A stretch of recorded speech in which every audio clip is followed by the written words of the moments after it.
अभी हाल ही में आप लोगों ने देखा होगा कि एक धार्मिक संगठन द्वारा आयोजित एक कार्यक्रम में विवादास्पद टिप्पणी के बाद इलाहाबाद उच्च न्यायालय के एक वर्तमान न्यायाधीश के खिलाफ महाभियोग प्रस्ताव पर विचार करने की बातें हो रही थी और कई लोगों द्वारा सांप्रदायिक भावना से प्रेरित मानी गई इन टिप्पणियों ने न्यायिक औचित्य और निष्पक्षता पर चिंताएं उत्पन्न कर दी हैं।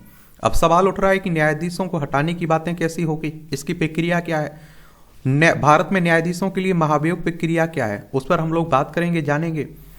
और हम लोग देखेंगे न्यायाधीशों के सार्वजनिक वक्तव्यों को कौन से दिशा निर्देश विनियमित करते हैं, उनके बारे में बात करेंगे। और विविधतापूर्ण समाज में न्यायपालिका निष्पक्षता को किस प्रकार बनाए रख सकती है, उसे भी हम लोग देखेंगे। और अभी तक आप देखते थे कि इस तरह के बयान देना नेताओं का काम होता था, नेताओं के बयानों की आलोचना होती थी। अब न्यायाधीशों के वक्तव्यों की भी आलोचना होने लगी, टिप्पणियां होने लगी। देखिए हमारा प्यारा भारत है, इसमें आप देखिए उत्तर प्रदेश से लखनऊ इसकी राजधानी देखने को मिलेगी और अंतर्राष्ट्रीय सीमा इसकी नेपाल से लगती राज्यों में बिहार, झारखंड, छत्तीसगढ़, मध्य प्रदेश, राजस्थान, हरियाणा, हिमाचल प्रदेश, उत्तराखंड और दिल्ली से लगती है। 8 राज्यों से लगती है और 1 केंद्र शासित प्रदेश से लगती है।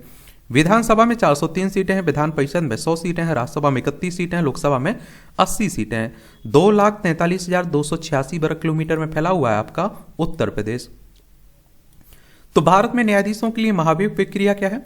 तो यद्यपि संविधान में महाभियोग का स्पष्ट उल्लेख नहीं है, लेकिन बोलचाल की भाषा में यह उस प्रक्रिया को संदर्भित करता है जिसके द्वारा किसी न्यायाधीश को संसद द्वारा उसके पद से हटाया जा सकता है। भारत में न्यायाधीशों के लिए महाभियोग प्रक्रिया न्यायपालिका की स्वतंत्रता को संरक्षित करते हुए न्यायिक जवाबदेही को बनाए रखने के लिए एक महत्वपूर्ण तंत्र के रूप में कार्य करती है। संवैधानिक सुरक्षा उपाय और महाभियोग के आधार। तो अनुच्छेद 124(4) यह अनुच्छेद सर्वोच्च न्यायालय के न्यायाधीशों को हटाने की प्रक्रिया को रेखांकित करता है और जो अनुच्छेद 218 के अनुसार उच्च न्यायालय के न्यायाधीशों पर भी लागू होता है। महाभियोग के आधार स्पष्ट रूप से सिद्ध कदाचार और अक्षमता तक सीमित है। और सुप्रीम कोर्ट की बात करें तो हमारी सर्वोच्च अदालत है ना, संविधान के अनुच्छेद 124 के तहत इसकी स्थापना की बात की गई है। 28 जनवरी 1950 में स्थापना हुई थी। सिद्ध कदाचार तो न्यायाधीशों द्वारा किया गया ऐसा कृत्य या आचरण जो न्यायपालिका के नैतिक और व्यवसायिक मानकों का उल्लंघन करता है। अक्षमता तो शारीरिक या फिर मानसिक अक्षमता के कारण न्यायिक कर्तव्यों का पालन करने में न्यायाधीश की असमर्थता।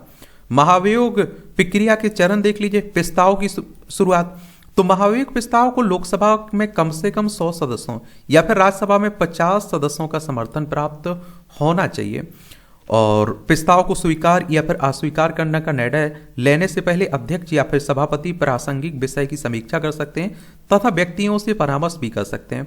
उदाहरण के लिए 2018 में मुख्य न्यायाधीश दीपक मिश्रा के खिलाफ प्रस्ताव को उचित विचार विमर्श के बाद खारिज कर दिया गया था और इससे यह सुनिश्चित होता है कि यह प्रक्रिया लापरवाही से या फिर निर्वाचित प्रतिनिधियों के महत्वपूर्ण समर्थन के बिना शुरू नहीं की जा सकती है। जांच समिति का गठन।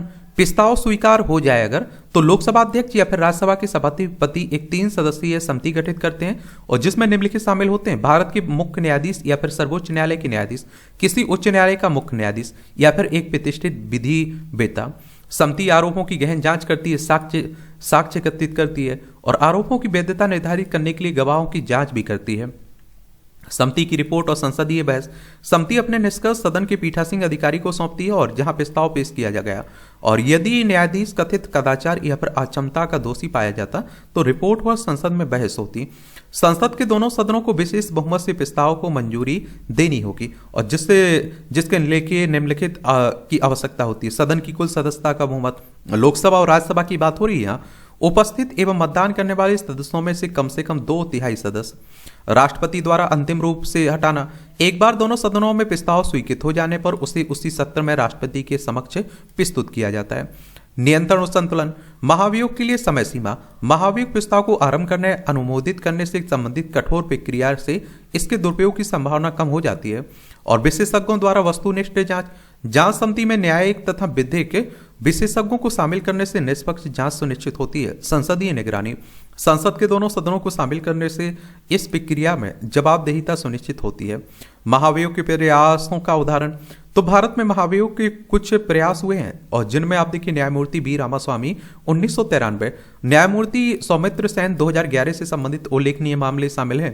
हालांकि इनमें से किसी भी न्यायाधीश को पूरी तरह से हटाया नहीं जा सका। ये उदाहरण इस प्रक्रिया की कठोरता एवं जवाबदेहिता बनाए रखने में इसकी भूमिका पर प्रकाश डालता है, यानी कि हटाना इतना आसान भी नहीं है। न्यायाधीशों के सार्वजनिक वक्तव्यों को कौन से दिशा निर्देश विनियमित करते हैं? अब आप देखते हैं कि आप आम आदमी हैं, आप कुछ भी बोल देते हैं, आपको कोई पद मिलता है तो वहां आपके कर्तव्य बढ़ जाते हैं, आपको ध्यान रखना होता है क्या बोलना है क्या नहीं बोलना है। तो जिम्मेदारी के साथ अभिव्यक्ति की स्वतंत्रता। न्यायाधीश सभी नागरिकों की तरह संविधान के अनुच्छेद 19(1)(a) के तहत अभिव्यक्ति की स्वतंत्रता के हकदार हैं।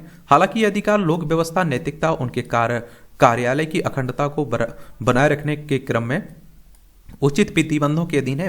न्यायाधीशों के सार्वजनिक वक्तव्यों में किसी भी प्रकार के पूर्वाग्रह या पक्षपात का अभ्यास नहीं होना चाहिए और तथा यह सुनिश्चित होना चाहिए कि वे अपने न्यायिक पद की गरिमा बनाए रखें।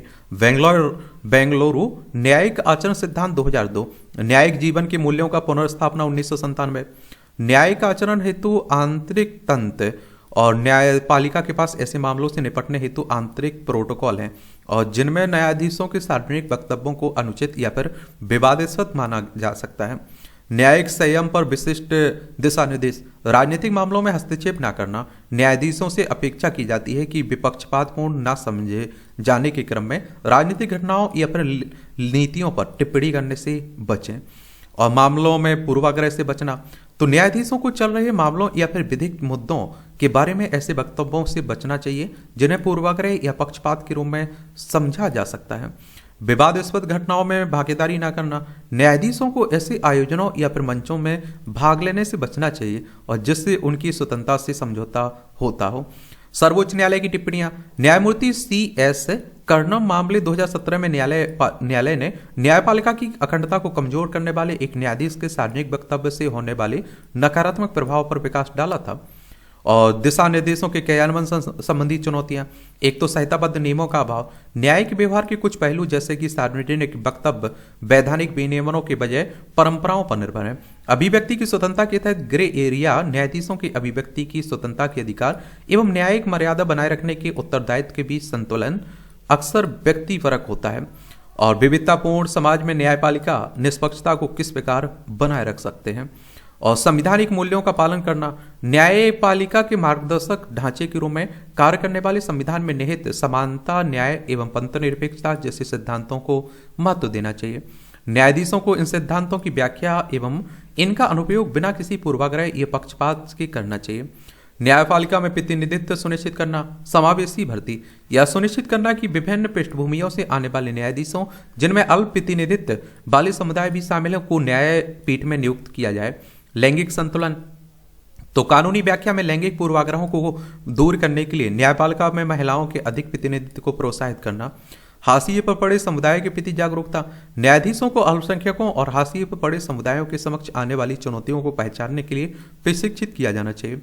न्यायाधीशों की शिक्षा और संवेदनशीलता। विविधता और समता पर प्रशिक्षण।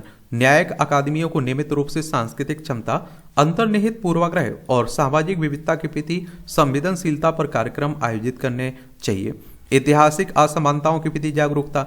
न्यायाधीशों को समाज में विद्यमान प्रणालीगत असमानताओं को समझना चाहिए तथा यह भी समझना चाहिए कि ये असमानताएं किस प्रकार व्यक्तियों की न्याय तक पहुंच को प्रभावित करती हैं। वस्तुनिष्ठ निर्णय लेना। न्यायिक निर्णय केवल तथ्यों, साक्ष्यों और निर्धारित कानूनों पर आधारित होने चाहिए तथा इसमें शामिल पक्षकारों की पहचान का कोई प्रभाव नहीं होना चाहिए।